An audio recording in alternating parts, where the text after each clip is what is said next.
So now that you know, if you went back and watched it, and I was like, you're not giving your viewers enough credit. Yeah. Like, check the internet, bro. I was like, how do you just... It was driving me nuts. It took 39 minutes and 4 seconds before we finally got confirmation. Like, Helena watched all the footage of all of the MDR stuff and was able to emulate that person over a weekend. Like, it was hard for me to like... Adderall. There's a TV out there that's not plugged in. There are fake people out there. Well, before we dive too deep into this, okay. I have a little game. Okay. Okay. Hello and welcome to Road Goes Ever On and On. Today, guest host Dawn and I are talking about the hit science fiction TV series Severance, Season 2, Episode 4, Woe's Hollow, so spoilers are ahead. And if you're enjoying our videos, then a like would be appreciated. If you don't want to miss a single one of our breakdowns, then just be sure to subscribe and click the bell icon for notifications. And with that, let's talk a little bit about some of this awesome cinematography that was in this episode, and I think also in like the whole series. I think the big kind of thing for this episode is that there wasn't an intro song. Like, it was perfect for the episode though, because like the episode is such a weird episode. I love that it didn't break from that. It was just kind of one continuous storyline. Yeah. And it kept you in it, and it had this like eeriness and creepiness. Yeah, like the music in this episode was so different from all the other episodes. Yes. And it was like that creepy, eerie, like horror movie type. Yeah, it's like they did some like genre bending and went into horror in this episode. Yeah, I loved a lot of the shots that they did. They've done this before where they've done match cuts where you have like parts or small or large parts of the shot that kind of line up from one cut to another cut. There was a beautiful match cut with the sun, where as they're traveling, the sun remains in place between two very different shots. Yeah. Beautiful transition. There was a very creepy transition. I don't know if it gave everybody this idea, but during the scene where Irv is going out into the woods alone and Mark and Helly are in the tent. When Irv is going into the woods, it actually brings in Mark and Helly without the background. Yes. For a second, I thought that there was somebody or something behind Irving. And it really creeped me out. Yeah, where they're like backlit at the heater. Yeah. And you just see their, But then it like finished the transition and I saw that like there was this eeriness that went throughout the whole episode. Yeah. Yeah. And kind of like just the difference in the two emotions of those two scenes, specifically in that one where it's like Helly and Mark are having this situation, you know, in the tent, and it's very passionate, emotional, whatever. And Irving is having a very different emotion, you know? And it was wild seeing such a completely different setting from everything that we've seen before. And it was absolutely beautifully shot. Yeah. Loved it. I did mention this before, but just since we're kind of talking about transitions, episode 2, there was a really cool transition with, once again, it was Irving, and it transitions to the scene where Milchick is on the bike, and it's an above shot. The bike is small, it's very dark, and so the bike and its lights are the brightest kind of thing. And so as it transitions from a tight shot of Irving, it is very tight in that shot, you see something moving across, and that's the bike, and it almost is like cutting his neck. And you don't know what it is until we get further in the transition. And it's a long transition, you know? So it's cool what they did. I also really like so Zolly, we're hearing this a lot with this. A Zolly is a combination of a zoom and a dolly shot. So a dolly shot, you move the camera on a dolly. The zoom is you move the lens to zoom in or out. Okay. And when you combine these two, there's this really eerie thing where the main subject stays in tight focus and then the background kind of changes. Very famous in Jaws, very famous in Vertigo. It's been in other things.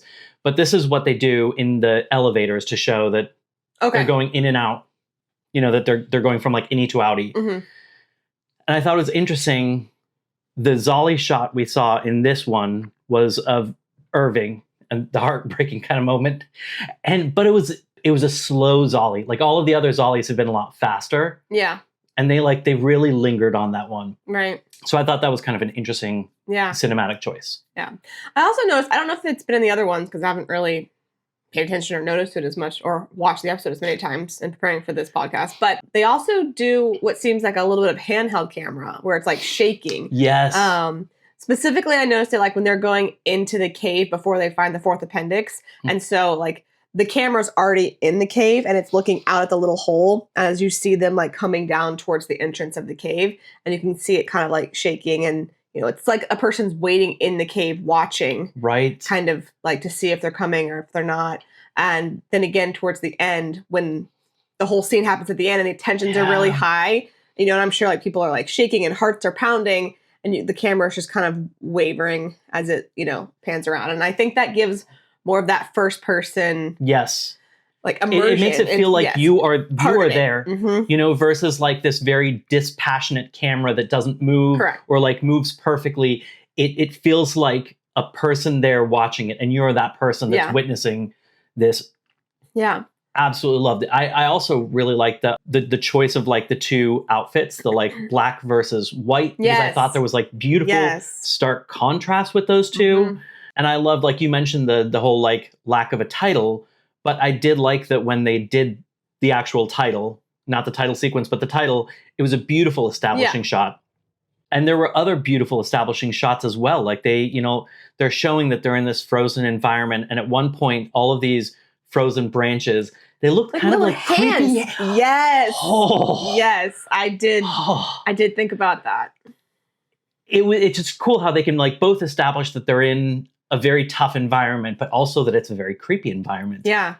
Beautifully done. Yes. Yes, I agree. So do you want to move on to like the big reveal?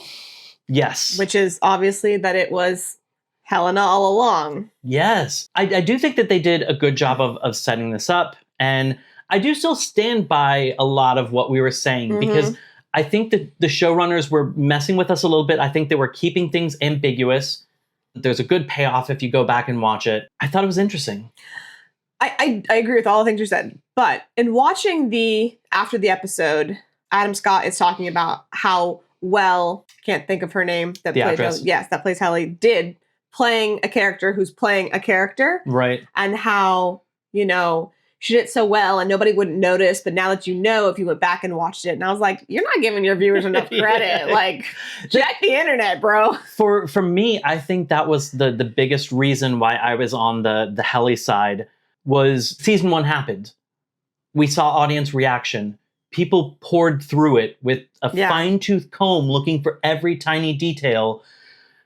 And so I guess that's more for like general audiences, maybe people that aren't watching videos and aren't going to Reddit and aren't, you know, like doing the deep dives, that those people might miss that. But out the gate, she lied about what she saw outside and everyone knew she lied. Like all the audience knew that she lied, which like that was kind of a big, like, that's weird. Like you're this tight-knit group.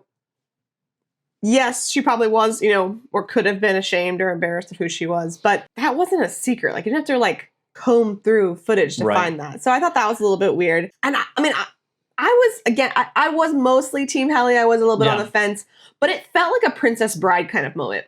It's like, it felt like you put that there for me to second guess. Right. So clearly it's not the right answer, you know, like, but then you saw in the GOAT episode where she's like helping Mark, like, look, so you're like, well, then it's not this one. It felt like a Princess Bride moment. Even in the episode, I switched back and forth a few times. I don't remember what she did, but I went Team Helena. And then in the tent, when she said she was ashamed, I was back to Team Helly. I was like, that's too good a performance. So it really did feel like they were kind of playing with us. But what I think is interesting about this is, for me, this was the third most surprising thing in the episode. I think any other show, and this would be huge, it either would have been something dragged out the whole season, and that would be their big reveal, or at the very least, it would have been like the biggest thing for that episode. And I think like the overall creepiness and like kind of like, what the hell is going on in this episode? That and the ending with Irving, I think were bigger and caught me even more off guard. Yeah. And so this kind of played second fiddle to that. And I think that's amazing. They could do something that big and it's like that small compared to other things. Yeah. Yeah, I do agree. It's just, it was weird to me that Helly's night gardener story was so unbelievable, but yet she could fit right in and no one really suspected her outside of the fact, like, that's what gave her away was that story. Right. That she could seamlessly kind of like walk with them, talk with them. And I think going back, it only was like a weekend that the difference. So like, right. Helena watched all the footage of all of the like MDR stuff and was able to emulate that person over a weekend. Like it was hard for me to like Adderall. It was really hard for me to like completely commit to her. Yeah. Because she was able to like fit right in and, but couldn't come up with a better story than a night gardener. So that was one of the reasons that I was team Helly, because I thought that was something that somebody that doesn't have a lot of experience would come up with. But then it can be 4D chess of like somebody that knows that they don't have good experience comes up with like a purposefully bad story to try. I mean, to me, that was kind of like the fire scene when she makes fun of the fourth appendix. Like she thought that Helly's the troublemaker that started a lot of this. And so she assumes that's what a Helly would do. Oh. And that was my kind of thought. Was I disagree with you. Okay, we'll get to that. But that worked in with my like Helly versus Helena thing. I was like, I could see her trying to be Helly in that moment. Okay. Well, before we dive too deep into this, I have a little game. Okay. I need you to take these. Oh, no. Okay. You can open it. Okay. Fine. Okay. Oh We've got 2 little cards. Okay. Truth and lie. Truth and lie. Okay. I'm going to read a statement or a whatever, and we're gonna. You have to tell me if you think it's a truth or a lie. Okay. Before we go too far, and then if we don't want to dive too far into it right now, we can talk about it in a little bit. Yeah. But yeah. Okay. First, are they really outside? Yeah. Oh. Really? I don't know what's a complete truth, so I'm not sure. It's like it was huge. There's a TV out there that's not plugged in. There are fake people out there. I did notice the TV wasn't. The TV and the VCR isn't plugged into the TV. Nothing is plugged in. Are they really outside? Okay. Next. I have to make sure I know which by the way, I have to commend the quality here is top notch. Like no expense spared. This podcast is on a budget. Maybe one day when it's monetized, we can afford real signs, but until then, we're using wooden spoons. So just keep that in mind. Okay. The fourth appendix is real. I'm probably team lie on this one. Yeah, I think. Well, I mean, like obviously it's a lie because it's like a parable. But I think the bigger question is like, did they recently make this for what MDR is going through? Yes, that's what I meant. Like, is it real history? I'd consider this a lie because yeah. Okay. The next ones are statements that Helly/Helena makes. Okay. And we need to know if this is part of her act, which would make it a lie. Okay. Or is it how she actually feels? Oh, really? Okay. As Helena. Okay. Because now we know it's Helena. Yeah. Okay. So Helly says to Mark about Irving after he's walked off, "That was mean of me to say to Irving." Ready? On 3. Oh, I'm not ready. Okay. Okay. It's going to be on 3. Okay. 1, 2, 3. Yeah. I don't think she meant that. I think that was like I was mean. Yeah. That's out of character, like, or something.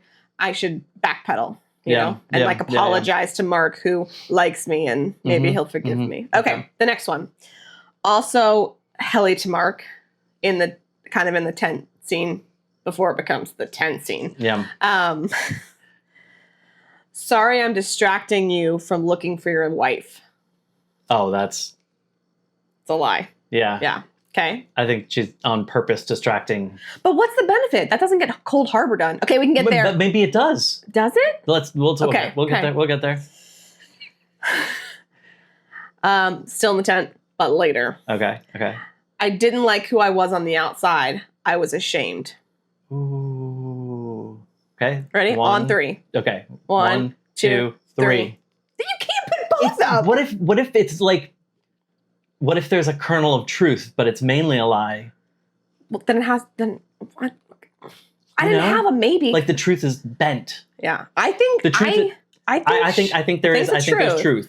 I think that now that she knows the people kind of in there, and do I lose a point for breaking the rules? I mean, also it's my game, so I make up the rules, so I'm gonna win. Okay, the last one. Yeah. Helly to Irving. Okay. I'm sorry.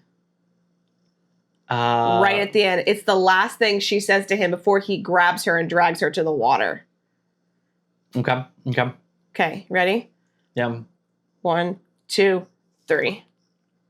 Ooh. Okay. That's all I got. All right. Okay. I love it. Now. Okay. Wait. One more. One more. Oh, you're making it up. Okay. Okay. One more. Okay. Is it the largest waterfall in the world? 1, 2, 3. That cracked me up. Yeah. That absolutely cracked me up. Yeah. Okay. So now kind of moving on into the timeline of the episode. Yeah. Starting with the intro, kind of how we get dropped off into the episode. First of all, like the biggest thing that everything blew my mind. So it wasn't the biggest thing. I couldn't believe that it seemed like they weren't going to address reintegration. Which is perfect.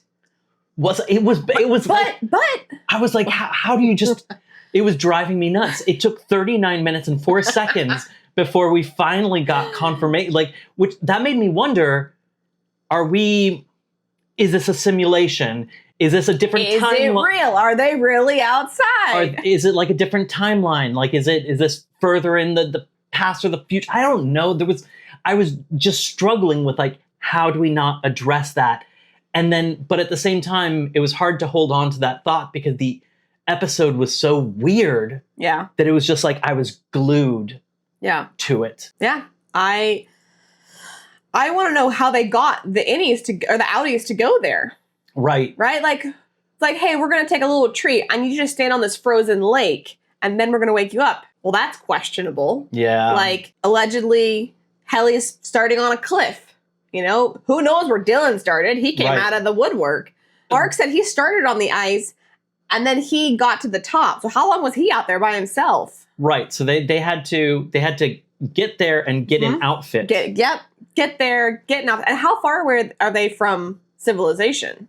Right. Where are they? Yeah. I really thought that was a really messed up move of it was like the monkey paw situation, where you take the wish that they want, which is to be outside, and then have it just be the worst that it can. At least when it happens.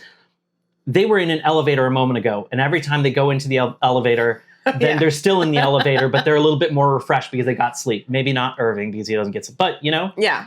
This one, they're in the elevator, and then all of a sudden, they're in just a frozen forest.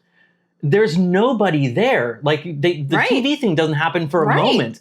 That has got to be so scary. And they got their wish, but there's no civilization, nobody to talk to. It was so messed up. It was so messed up. And I don't understand how they got them there. Yes. So, I don't know. And back to my point earlier about there being TVs and extra people, the twins. Yep. Out there. Which, can we talk about the twins for 1 second? Okay, yes. They look like zombies, soulless. I think it's a callback to episode 1, where one of the new innies said that their perpetuity wing had animatronics instead of just statues. Oh. So Lumen has the tech. But they kind of come out of nowhere. That's what I thought was fun is to me, that's like smoke and mirrors. It's magic. It's misdirection.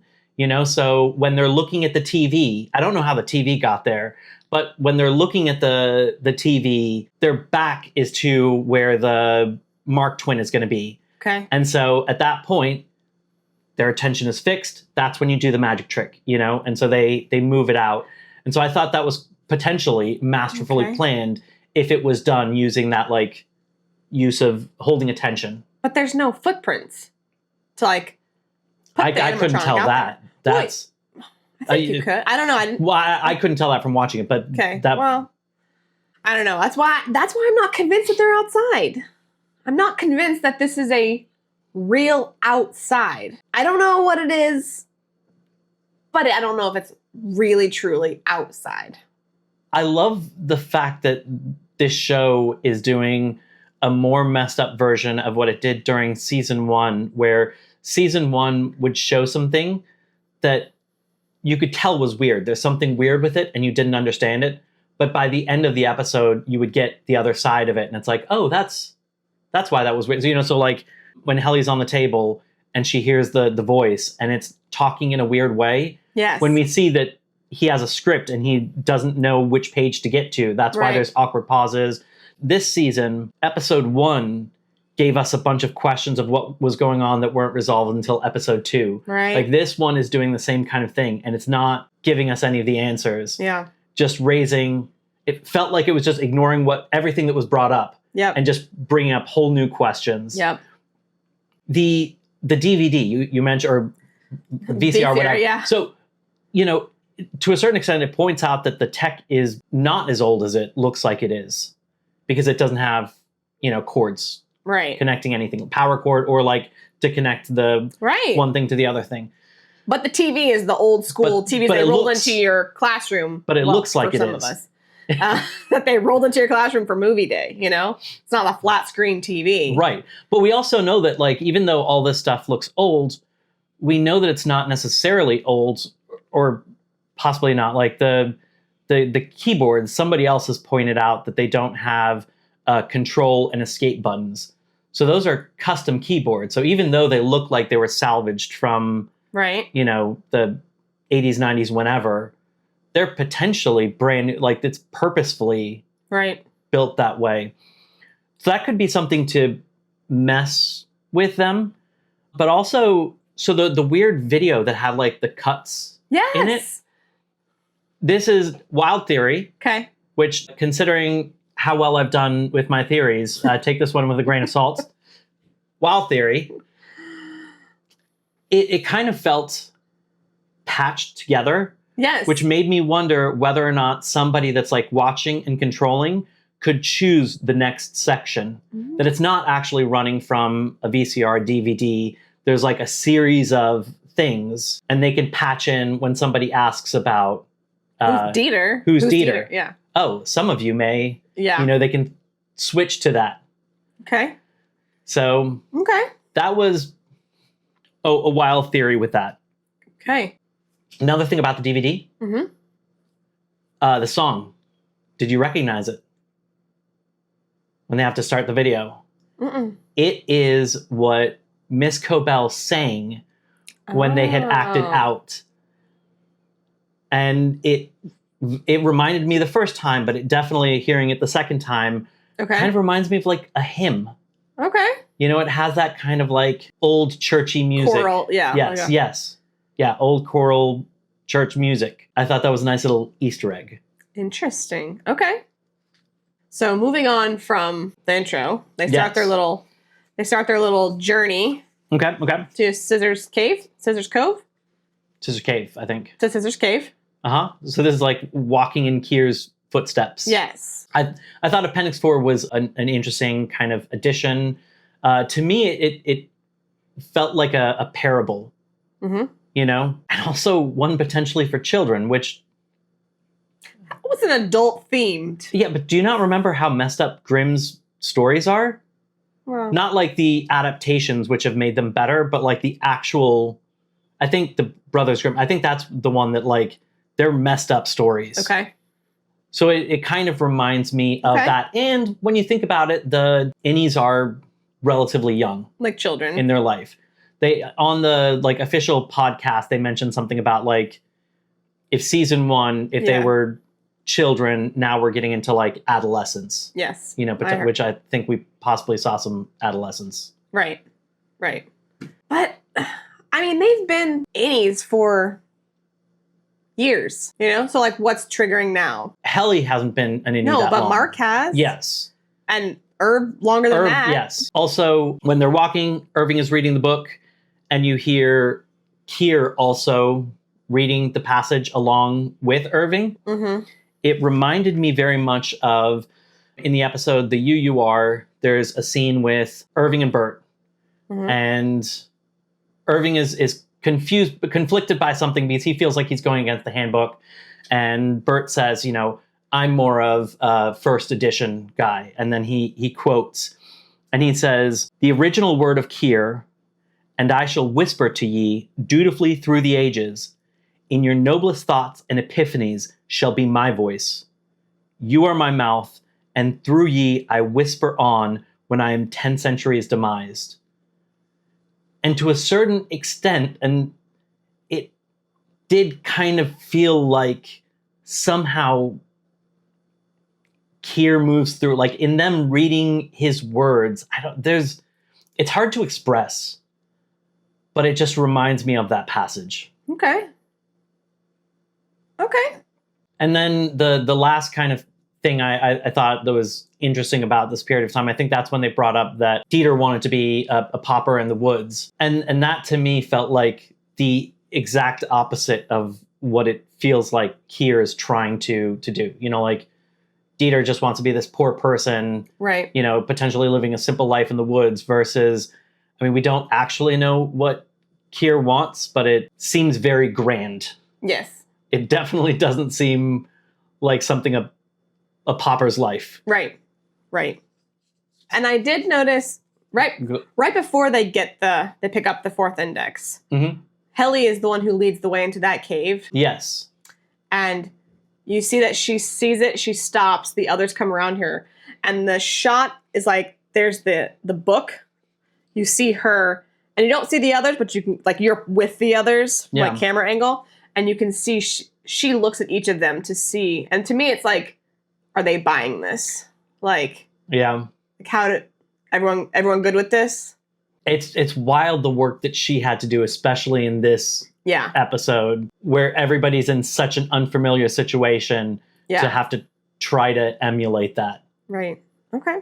Let's talk about, you know, the campsite. Okay. But before we get to the campsite, yes, when they're walking and they find the seal. Yes. I just had a quick thing also that if that is a seal, he is way out of the way. That is not where seals live. But anyways, Mark says to Irving, "We all know you had a bad experience the last time you were outside." And then Irving turns to Dylan and said, "Did you tell them?" Yeah. And I went back and watched episode 1, mm-hmm. and Irving only tells Dylan what he saw outside and about the hallway and all that stuff. Yeah. I believe, I did see him tell them. I don't think he tells the group. So does that mean that Helena watched, that there are still cameras and microphones, and someone watched it, and then she told Mark when they were having that private conversation? Or is Mark just assuming, like, you didn't want to talk about it, I'm assuming you had a bad time on the outside? And does he mean outside as in the outside, or does he mean outside in terms of like an Audi's life? That's a good question that I didn't really think of that line. And you almost have to with this show because like almost every line seems so intentional, like with the exact wording. Right. This doesn't feel like a show where they can, you know, riff and... Right. And Mark wasn't compassionate about it when he said it. Yeah. You know, it was like, we all know you had a bad time the last time you were outside. Stop being a jerk. Yeah. You know? Interesting. So I just thought that was weird because I don't remember him telling anybody else. And Dylan said, you know, that he didn't say anything.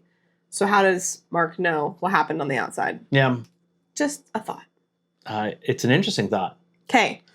Let's talk about the campsite. I want to talk about the campsite. And some of the things that happened there.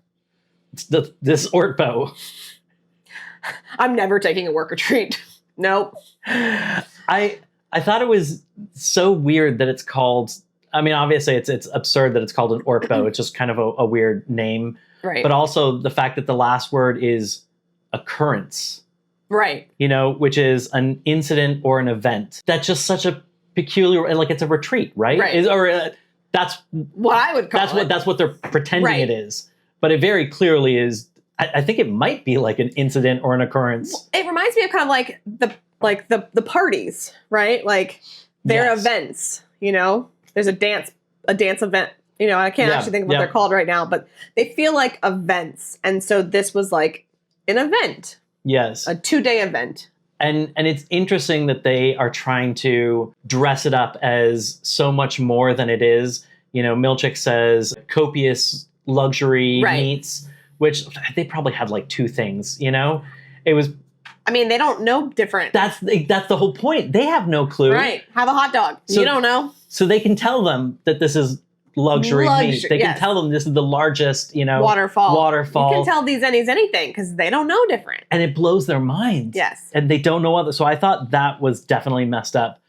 I loved that the fire, the instrument. Do you know it? No. I tried to watch it so many times and I couldn't tell what her hands were doing. It's a theremin. Okay, so I've seen this before. It's a wild instrument.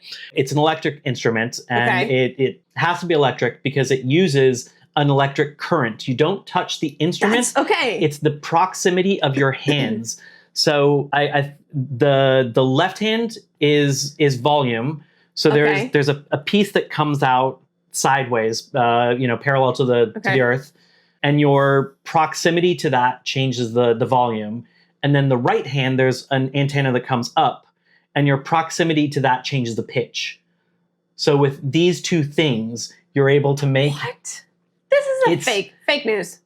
That's what I love about it, because it's not a very well-known instrument.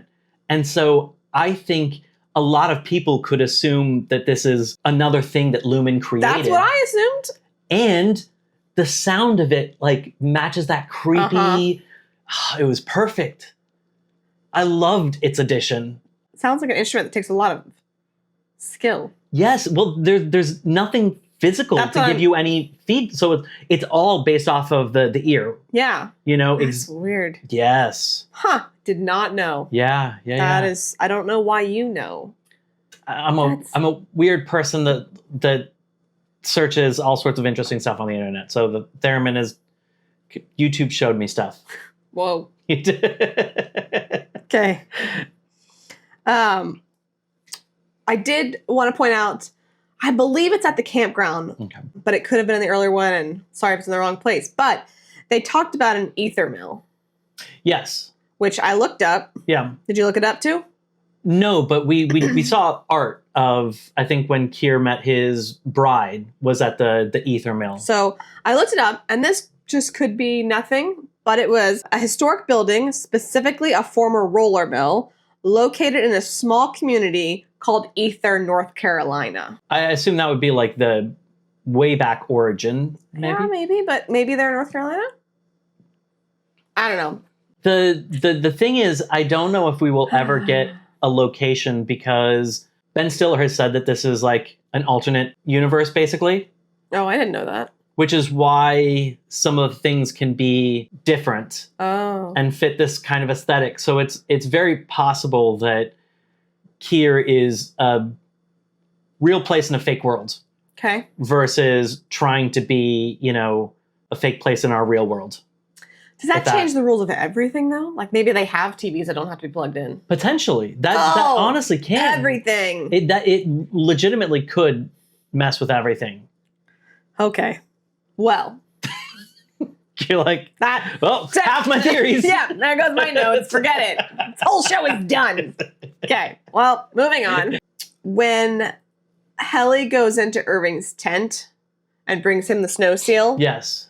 Which is a strange thing, but I think that's another moment that she shows Helena versus Helly. Okay. When he asks her again about the night gardener. Yeah. And she says, Irving, I can't remember which one she says, but it's kind of the same tone she used with Miss Cobell.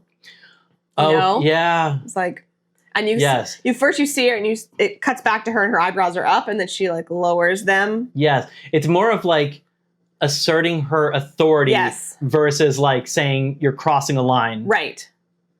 And yes. that I think that gave her away a little bit. And I think he noticed, that's not how Helly would speak. But Yeah. her voice was quiet. It was kind of threatening. Yeah. That kind of showed it. Going back to what you'd said earlier, you thought Helly laughed at the story that Milchek was telling because she knows that Helena laughed because she thinks that Helly is the troublemaker. Yes. I think that's just like the basic idea of, MDR was fine until Helly joined the mix and she was kind of stirring the pot. And so she started a lot of this. And so to me, it felt like her trying to do what Helly would do to fit in, and potentially that she then uses a relationship with Mark to get him to stop worrying about Gemma so he can be happy about being an innie, which means that maybe he'll start focusing on his work, which that's one of the reasons I thought it was Helly, was like when they're doing the whole goat thing, it's like, no work is getting done.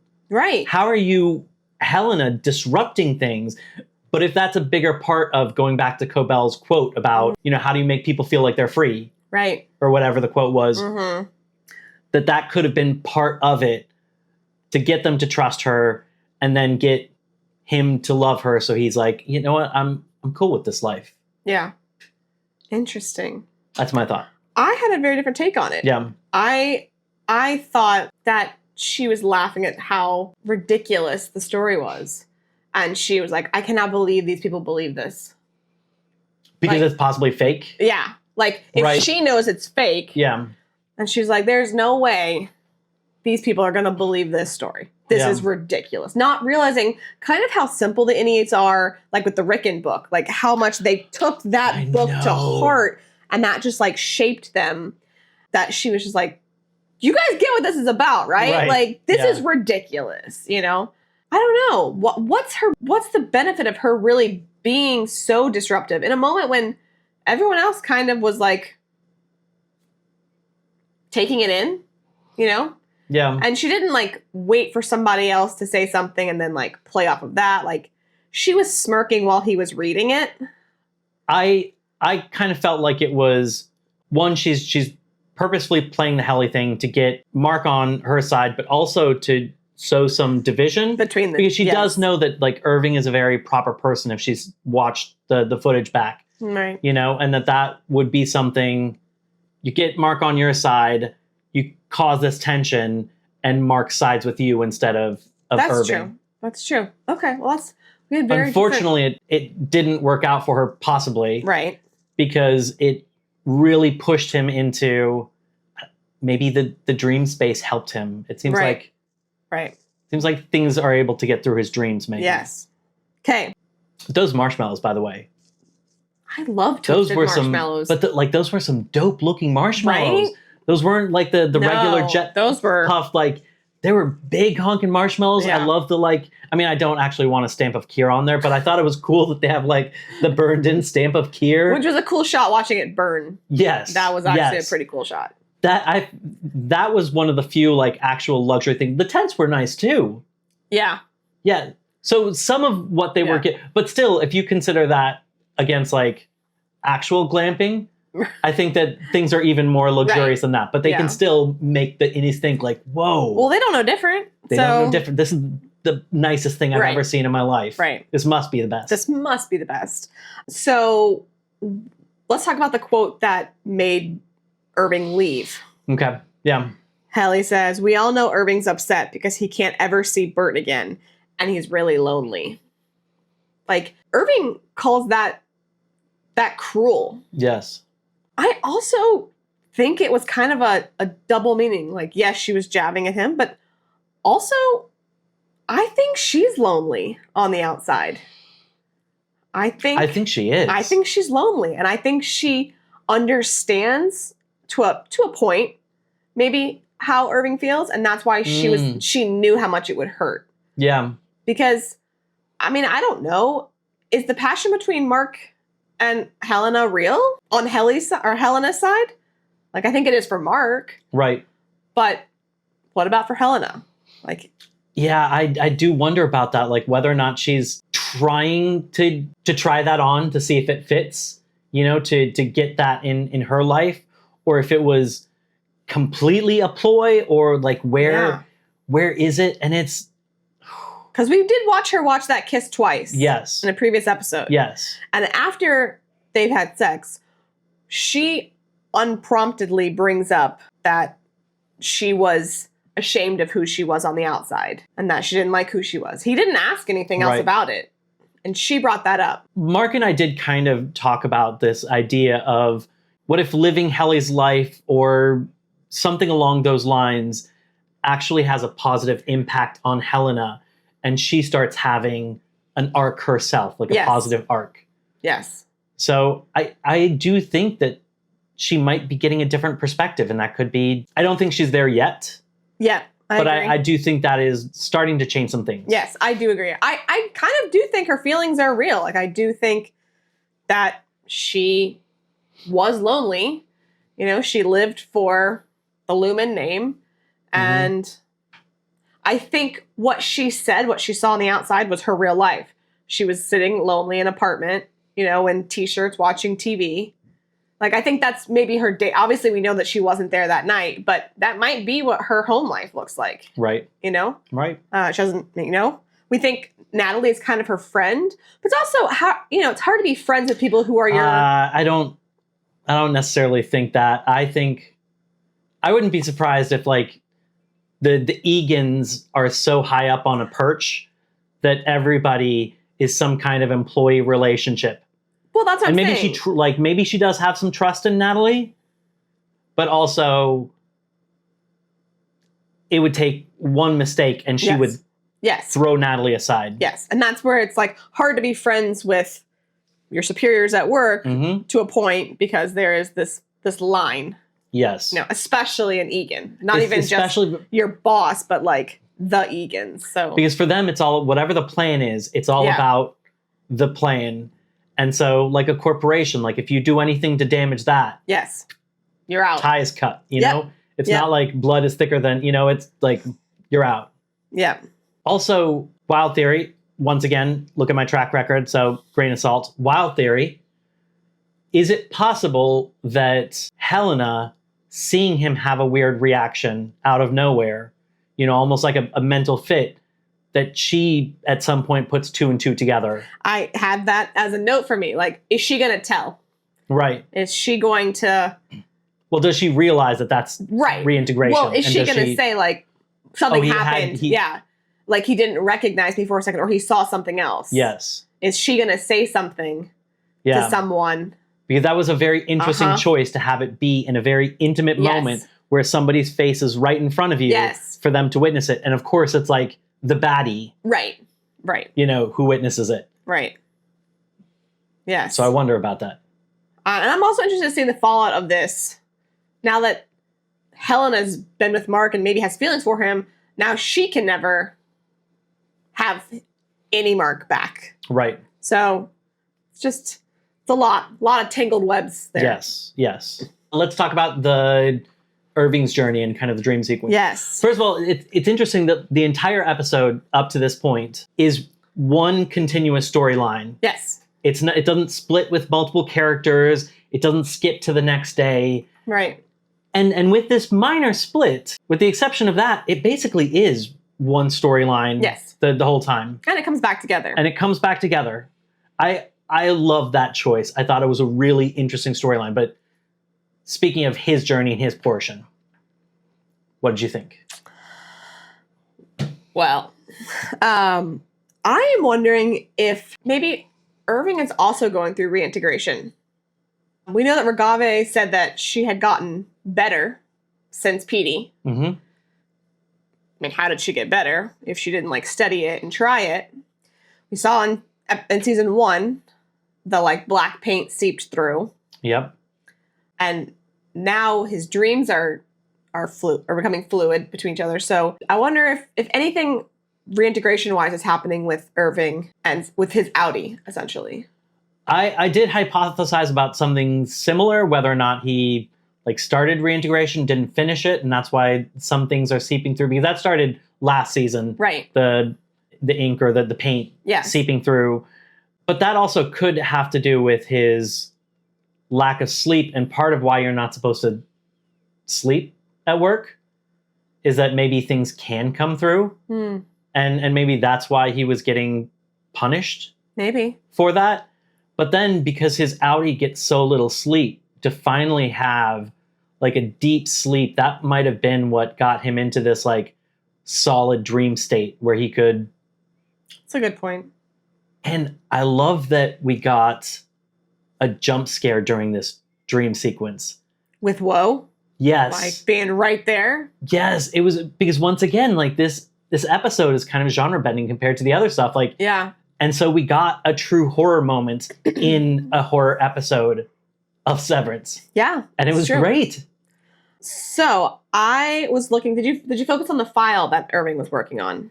I took a peek at it, but I couldn't figure anything out. So I just, oh man. Okay.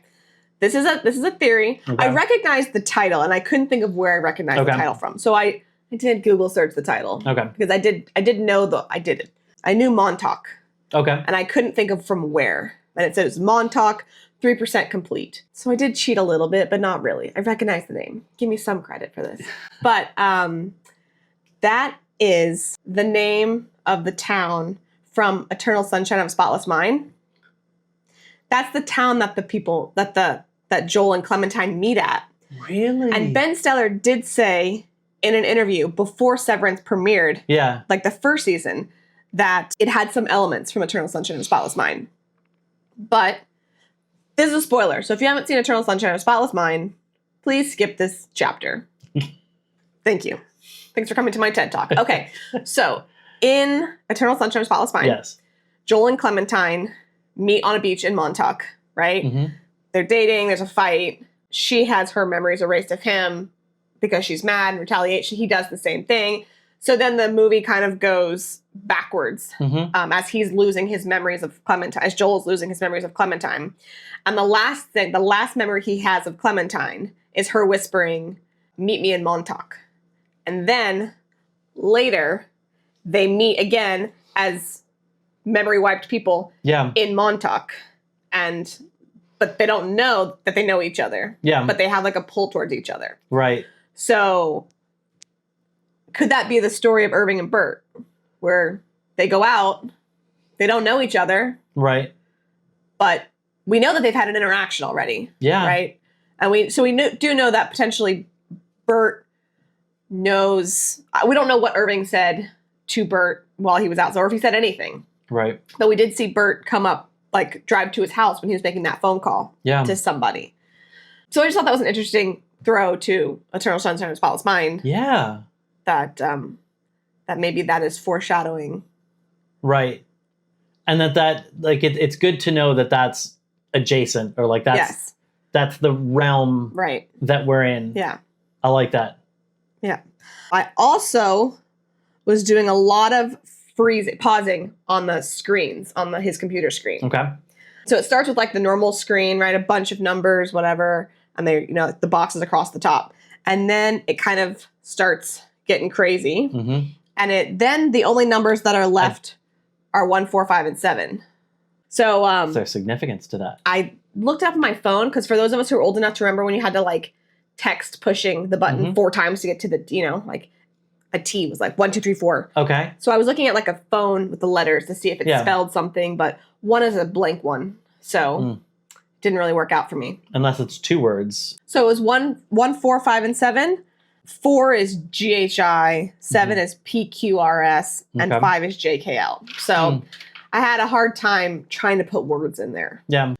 But what if that's like some of the digits of Bert's 100% phone number, or something. His address. Yes. Which I didn't even think about till right now, so I could go back and look, because he does have his address. When the episode where Irving wakes up as an innie on the outside and goes through, there's probably a bunch of numbers there. That's true. I didn't look at that, but that's actually a good thing that we should have done. Yeah.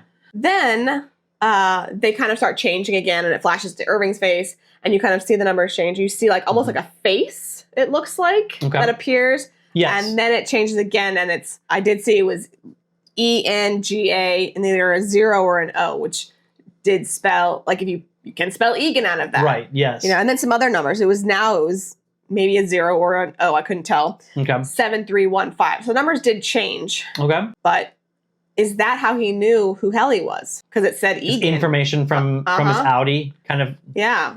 Like, if it spells Egan, and that's when he's like, that's how she knows. Yeah. Like, I couldn't tell if he figured out completely on his own, or if something kind of bled through. Yeah. And that's how. And I think that was like it was purposefully left ambiguous. Yes. But I mean, the fact that those were the only letters, because I combed through the TV screen looking for other letters, if he was able to quickly put it together that it's an Egan. Right. I think that's very well done, whoever makes that plan. Yeah. And such a creepy scene. Such a creepy scene. Loved it. Mm-hmm. All right. I don't know if I'm ready, but do you want to talk about the end? Let's do it. Okay, this broke my heart. First of all, it did. And it was rough to have to watch it twice. And then... Before you start crying too much. Before we get to the end. Yes. Why did Helly go to Woe's Hollow? I don't know. Why was she there that morning? I don't know. Yeah, I don't either. That's just a thought. Like, why would she leave her tent and go there? Like, does she have some actual regrets, or was there, or was she like trying to sneak off to talk to, to game to meet plan with somebody? Yes. Like Milchick. Let's talk about the next phase. Yes. Yeah. Okay. Yeah. So I thought that was interesting, and it broke my heart when he said, "Hey, kid," because he knows it's not her, and he still said that, and I think maybe he had come to peace with what was about to happen, like the series of events that he was about to do, and so that was like. He says that, and then... I think he came to peace with it because there was another statement that he said where I think he both showed his peace with what was going to happen, but also to give a coded message. When Dylan was yelling out to him, and he said to Dylan, what did he say? He said, "It's okay, just remember, hang in there." Do you remember the poster? Oh. Mark pointed this out. I didn't notice this. The 4 motivational posters that they have when they brought the innies back, one of them said "hang in there," and it's the image of Dylan reaching across holding the 2 switches, which to me I think is potentially saying like, keep fighting the fight. I forgot about the posters. Not just hang in there. Right. But like an act of defiance, like keep. Yeah. And it's clear that Dylan doesn't understand, because you see Dylan like... Which, speaking of that scene, I read about this, so I didn't actually see it. I think it was Jon Stewart that this happened. It might have been somebody else. Somebody called out Ben Stiller on that scene and said, why was Dylan chosen? He has the shortest wingspan. Think about like John Turturro's, wingspan, like how easily he could do that. And Ben Stiller didn't even think about it, but he said, in their heads, it was that Dylan made the choice that he thought he was the right person for it. So it wasn't about like who's most likely. Right. He very solidly was like, I got to see the outside. Yeah. You guys have to have that chance. Yeah. This might be the only opportunity. And so they built that set measuring so that it could be like as long as it would take. That's a good point. That would have really sucked. Yes. So I thought there was a coded message there. Yeah. Love that. Yeah. And then I loved 2 other parts. So one was, I think when Irv says, so like Helly cries out and lets slip Seth's name. Yes. And Irving uses it so defiantly. Like that was such a beautiful thing to show, like, I'm not giving you the respect of calling you Mr. Milchick. Yes. Do it, Seth. Yeah. That was, especially for somebody who's like such a kind of goody two-shoes. Mm-hmm. and following the rules. That was like such a defiant act. But then what was horrifying to me, other than the fact that we lose Irving forever, was how vindictive Milchick was. We have never seen that. I think we always see him giving that fake smile, even if he's like saying icy things. But he has warmth that radiates out of him. I think the closest we've seen to that is when he's trying to get to Dylan, but that's not even anger. That's just like he's worried that he's not going to get there in time and that damage is going to happen. Mm-hmm. This is the first time that we've seen like vitriol, like fire was coming out of his mouth, and it was just the worst, most horrible things you could say, like to erase his existence, like he never drew a breath on this earth, was just cruel upon cruel upon cruel. Yeah. He was pretty, but I also think that like he almost let an Egan get killed. Yes. So he is going to be in some trouble. Miss Cobell almost let an Egan get killed. Correct. So I think that there is going to be some strong repercussions, and he knew it, and he is just taking it all out on Irving at this point. Because when it was Helly doing it to herself, what could they do? Yeah. You know? Yep. But this was another member. And I thought it was kind of a tender moment when Helly switches back, and she just, I mean, can you imagine waking up from that? Right? Like, last thing she knows, she was yelling, she was at a convention, like, saying how terrible the severed floor was. And then she wakes up, drowning, essentially. And by Irving, who she likes. Yeah. You know? In an outside? Like, right. You know? Yeah. That had to have been terrifying for her. Absolutely. You know? And then picking up on what you had said about his existence being erased, it'll be as if you never drew a breath upon this earth. Can they purge the Annie's memories of Irving? I wondered about that. You know, when we first saw the group in the security room, and we saw the binder, they had some of the other, I don't know if it was the binder had other protocols or if it was the computer had other protocols. There was something about like bees or something like that. There was clean slate, which originally I thought meant that they could like wipe and restart. But they did mention clean slate this season with like the eyes. I don't remember. When he was going to burn the message. Oh, yes. Ragabi said that they get a clean slate. Yeah. I did think about that, but I don't know. I don't know if there's a way that they can remove like...